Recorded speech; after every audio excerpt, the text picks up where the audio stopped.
Assalamualaikum warahmatullahi wabarakatuh. Saya Syekh Hamudin. Terima kasih banyak kerana anda berada di channel YouTube saya dan terima kasih banyak jika anda telah tekan butang subscribe. Kalau belum tekan butang berkenaan, tekan butang itu sekarang. Jika ada video-video yang bermanfaat, insya-Allah akan ada di feed YouTube anda. Sahabat-sahabat, baru-baru ni hari Jumaat juga minggu lepas ada seorang daripada kalangan jemaah, dia berikan satu video yang dia tak puas hati, kesian dekat dia. Dia kena halau daripada masjid disebabkan isu yang sangat remeh-temeh tetapi dibangkitkan oleh orang kaki masjid. Jom kita tengok, kita dengar apa yang diluahkan oleh saudara kita ni. Aku nak main Jumaat kena pakai nak balik bukannya najis. Aku main Jumaat. Aku pergi masjid Jamek Aku masuk masjid aku tengok dekat sah depan sah nombor 5 ada kosong. Aku pun settle pergi aku pun nak duduk sila kan. Lepas tu Pak Long tu main bisik aku suruh duduk belakang. Aku pun tanya lagi nak dia tak duduk belakang pakai baju t-shirt. Orang okey aku pakai aku ni suruh duduk belakang. Gembong agak-agak aku kan pakai ngaji. Bukannya lambang kartun ke bawah lambang game aku kan. Aku pun istighfar lah aku ingat kata tu Allah lah. Malah nak buat tak apa buat benda pelik-pelik Aku pergi duduk lah aku dah latih aku duduk kata tu Pak Long ni jadi gina bukannya aku pakai najis aku betul nak main Jumaat kena pakai nak pelik bukannya najis aku tengah kerja aku lari saat main Jumaat aku bukannya aku kerja basuh tik lemu aku kerja basuh pinggan bukannya aku turun aku basuh pinggan aku siap dapat iktiraf dapat apa penghargaan daripada Menteri Kesihatan Berai aku basuh pinggan aku betul kalau lagi main Jumaat kena pakai nak pelik kan nak pakai betul-betul dia gagak masuk aku duduk kat belakang sakit hati tu aku kecewa aku ingat muka Pak Long Jena kalau kata hampa duduk tempat aku hampa rasa macam mana sedih tu kecewa semua dah heran kita pun kita semangat nak duduk belakang Tok Imam bukannya aku duduk belakang tutup belakang Tok Imam aku duduk sah kelima tu suruh aku duduk belakang palak aku kecewa tak tahu aku pelak-pelak tu aku semayang tepi tangga tu seorang aku semayang sambil nangis sedih ya kecewa semua dah terharap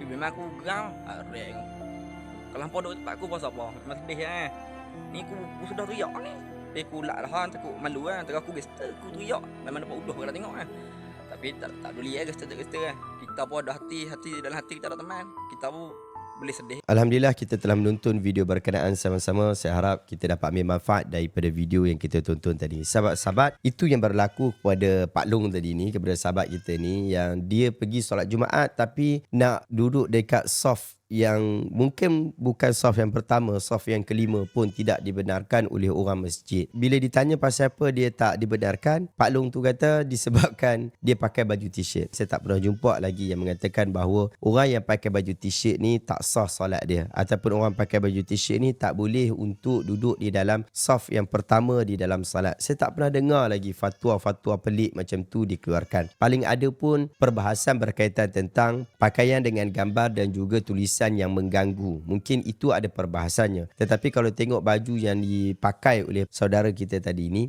nampak tak ada masalah pun. Ia lebih kepada isu sentimen yang ada di sebahagian orang. Kalau kita tolak tepi isu sahabat kita tadi ni, sebenarnya banyak lagi isu-isu yang berlaku dekat masjid dan surau. Ramai saja orang yang datang masjid dan surau tetapi diberikan pelbagai tekanan oleh orang-orang tertentu. Kebanyakan mereka yang menekan itu adalah kaki-kaki masjid. Ada ibu yang bawa anak pergi ke masjid, anaknya berlari-lari sikit. Lalu ibu itu ditegur oleh ahli khariah masjid sehingga menyebabkan ibu tu menangis terisak-isak. Ia adalah cerita realiti yang saya sendiri menghadapinya, mengetahuinya dan juga melihat peristiwa itu berlaku. Demikian juga ada orang yang datang ke masjid lalu dianggap sebagai tidak layak untuk berada di masjid disebabkan keadaan dia sekian demi sekian. Seolah-olah masjid ini hanya milik orang yang baik-baik saja, orang yang baju lawa-lawa saja dan sebagainya. Seolah-olah masjid ini adalah tempat khusus untuk orang khusus. Seolah-olah begitu. Sehingga dilihat masjid ni sangat tidak mesra. Bahkan di beberapa masjid-masjid di negeri-negeri tertentu, kita tengok bahawa budak-budak nak pergi ke masjid pun dilarang. Sampai ditulis dan ditampal notis amaran untuk mak dan ayah tak bawa anak-anak pergi ke masjid dan surau. Ini adalah satu perkara yang membimbangkan dan tidak bagus. Tetapi alhamdulillah hadza min fadl rabbina. Hari ini di negara kita bahkan telah berjangkit ke negara-negara jiran atas inisiatif seorang anak muda yang bernama Alif Satar. Beliau telah berkempen kempen bersama dengan ramai ustaz-ustaz yang lain juga untuk satu kempen yang cukup bagus. Geng Subuh Macam Jumaat. Ia adalah satu kempen yang cukup bagus. Ia adalah suruhan untuk orang semua pergi ke masjid. Untuk orang ramai-ramai pergi ke masjid. Tak kira tua, tak kira muda, tak kira laki, tak kira perempuan. Tak kira awak pakai baju t-shirt ataupun awak pakai baju jubah. Jom kita pergi semua ke masjid untuk kita salat fardu di masjid. Waktu yang orang kata susah pergi masjid iaitu waktu subuh, kita penuhkan waktu subuh itu macam hari Jumaat. Itu yang dikempen oleh Alif Satar. Walaupun orang yang hadir sebenarnya tidak dibayar apa-apa pun,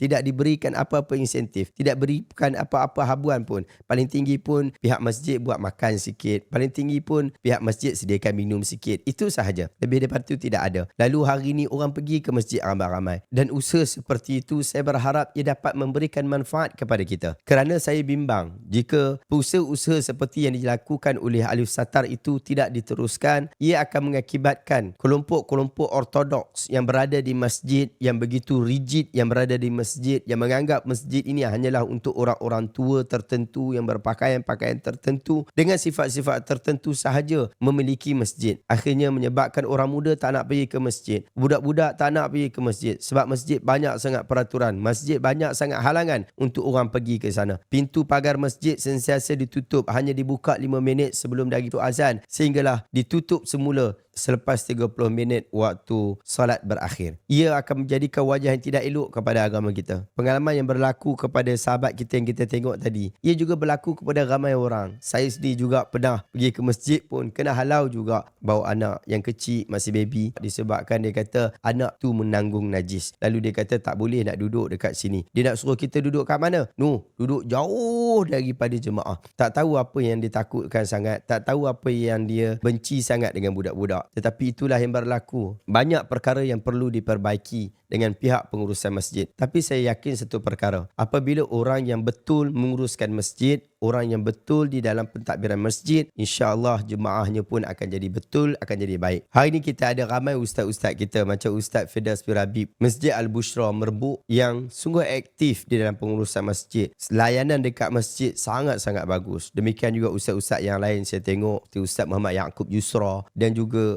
ustaz-ustaz lain yang muda-muda yang menguruskan masjid. Saya nampak pemikiran mereka jauh ke hadapan berbanding dengan orang-orang lama yang menguruskan masjid dengan cara yang lama. Saya mempunyai harapan yang tinggi kepada orang-orang muda yang menjadi pengurusan masjid. Semoga dengan pemikiran yang segar daripada anda untuk menjemput lebih ramai orang datang ke masjid, terutama daripada kalangan kanak-kanak, remaja dan orang muda untuk ke masjid, ia akan memberikan impak yang positif di dalam projek-projek memandaikan umat dengan ilmu. Wallahu ta'ala alam. Sahabat, saya nak tutup hari ini dengan satu ayat Al-Quran. Innama ya'muru masajidallah man amana billahi wal yawmil akhir wa aqama as-salah wa ata az-zakah wa lam yakhsha illa Allah fa'asa ulaika an yakunu minal muhtadin. Hanya sahaja yang layak memakmurkan iaitu menghidupkan masjid-masjid Allah itu ialah orang-orang yang beriman kepada Allah dan hari akhirat serta mendirikan sembahyang dan menunaikan zakat dan tidak takut melainkan hanya kepada Allah. Dengan adanya sifat tersebut, maka adalah diharapkan mereka menjadi daripada golongan orang-orang yang mendapat petunjuk. Anda boleh rujuk dalam surah At-Taubah ayat yang ke-18. Orang yang datang ke masjid, mereka bukan nak datang buat jahat. Majoriti orang yang datang ke masjid adalah untuk mendekatkan diri mereka kepada Allah Azza wa Jalla. Seperti mana mereka, kita juga berharap seperti itu. Wallahu ta'ala sahabat, saya cadangkan anda untuk dapatkan buku Sahih Al-Bukhari, kata-kata, rekod perbuatan,